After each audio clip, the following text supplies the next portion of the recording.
उत्तर प्रदेश लोक सेवा आयोग की भर्तियां फंसती हुई नज़र आ रही हैं, क्योंकि जो भर्ती परीक्षाएं पोस्टपोन्ड हुई थी अभी उनका कुछ पता नहीं चल रहा कि कब वो एग्ज़ाम कराए जाएंगे। अब धीरे धीरे मेंस की उनकी एग्ज़ाम डेट पास आ गई है, तो वैसे में ये भी अंदाज़ा लगाया जा रहा है कि आखिरकार आयोग कर क्या रहा है। और अगर सारी एग्ज़ाम डेट पोस्टपोन्ड हो जाएंगे तब तो फिर बहुत ज़्यादा भर्तियाँ डिले होंगी। इसकी बैक टू बैक खबरें भी आ रही हैं, अभ्यर्थी युवा भी परेशान है। चलिए मैं आप लोगों को आज की अपडेट बताता हूं, दिखाता हूं। बताया गया है कि सीधी भर्ती पर जोर, प्रमुख परीक्षाओं का अता पता नहीं। 5 परीक्षाएं हो चुकी हैं स्थगित, जून में भी 2 परीक्षाओं का टलना तय। तो मतलब कि जो जून में कुछ परीक्षाएं प्रीलिम्स की होनी है, प्रारंभिक परीक्षा होनी है, उनका भी लगभग तय हो गया है कि वो भी परीक्षाएं आपकी पोस्टपोन्ड होंगी। कौन कौन सी भर्ती पोस्टपोन्ड होना तय है लगभग, तो मई बीतने वाला है। जून में पहले जो 2 परीक्षाएं संभावित हैं उनका भी टलना तय हो गए। 9 जून को आपका स्टाफ नर्स का पेपर होना था और उसके बाद 19 जून को सहायक नगर नियोजन का पेपर होना था, लेकिन आपका इनकी भी जो एग्ज़ाम डेट है वो पोस्टपोन्ड हो गई है। और अब इनका पता नहीं कि कब प्रीलिम्स कराया जाएगा, और मेंस का तो अभी दूर की ही बात है। जब तक प्रीलिम्स नहीं होगा तब तक मेंस कैसे हो सकता है। उत्तर प्रदेश लोक सेवा आयोग की ओर से स्थगित की गई सभी प्रमुख परीक्षा के आयोजन को लेकर के असमंजस बना हुआ है।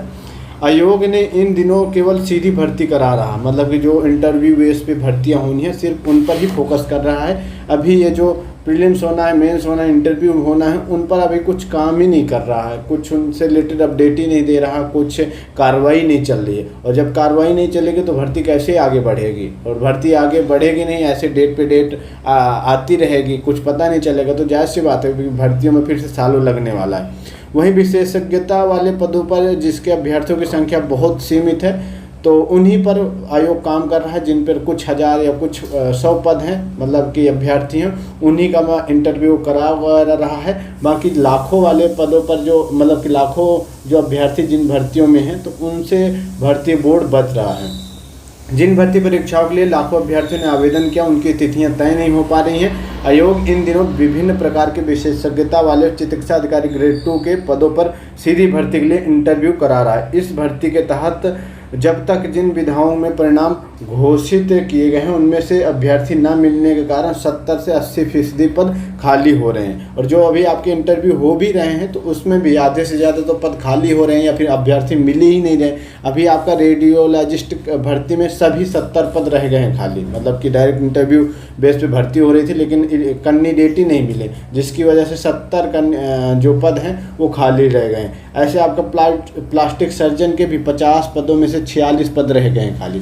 तो कुछ जो डायरेक्ट बेस पे भर्तियां हो रही हैं उन पे पद ही नहीं भरे जा रहे हैं, और जहां पर पद भरे जाने हैं उन पर आयोग काम ही नहीं कर रहा। तो अभी ये मान के चलो कि जब तक आयोग की तरफ से भर्ती कैलेंडर नहीं जारी किया जाता तब तक अभी भर्ती का कुछ कहना तय नहीं है कि कब कौन सी भर्ती का एग्ज़ाम होगा, कब कौन सी भर्ती पूरी होगी।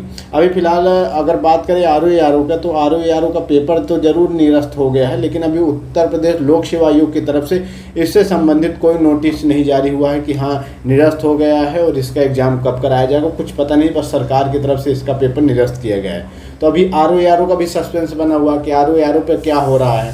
तो कुल मिला के कहने का मतलब ये है कि जो भर्ती परीक्षाएं आपकी पोस्टपोन्ड हुई हैं उनमें अभी टाइम लगने वाला है। उम्मीद तो ये की जा रही है कि अगले महीना यानी कि जून के एंड तक आपका यह भर्ती कैलेंडर जारी कर दिया जाएगा, और उसके बाद ही सारी चीज़ें क्लियर होंगी कि कब कौन सी भर्ती परीक्षाएं होंगी, कब कौन सा क्या होगा।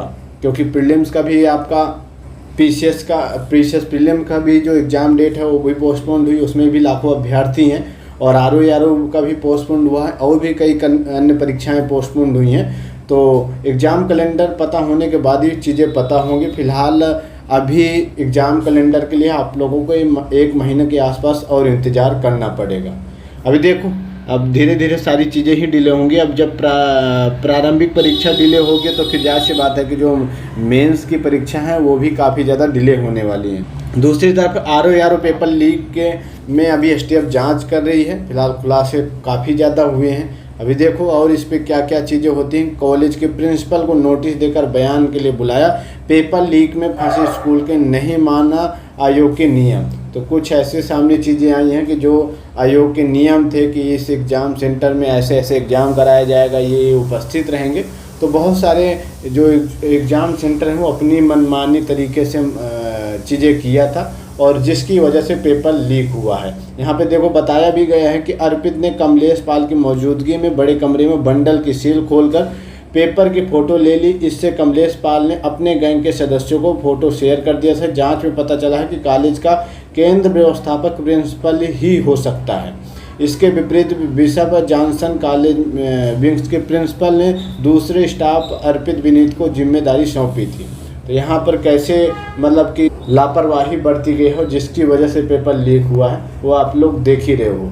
तो फिलहाल आप लोग तैयारी करते रहो। देखो आप लोगों का जून महीने में कैलेंडर आ सकता है और उसके बाद ही स्थिति आपकी क्लियर होगी कि कब क्या होने वाला है। फिलहाल चलिए, वीडियो अगर आप लोगों को हेल्पफुल लगी होगी तो प्लीज़ वीडियो को लाइक शेयर जरूर करें। बाकी चैनल को भी जरूर से जरूर सब्सक्राइब कर लें ताकि जो भी अपडेट हो वीडियो आप लोगों तक टाइम पहुँचती रहे। धन्यवाद।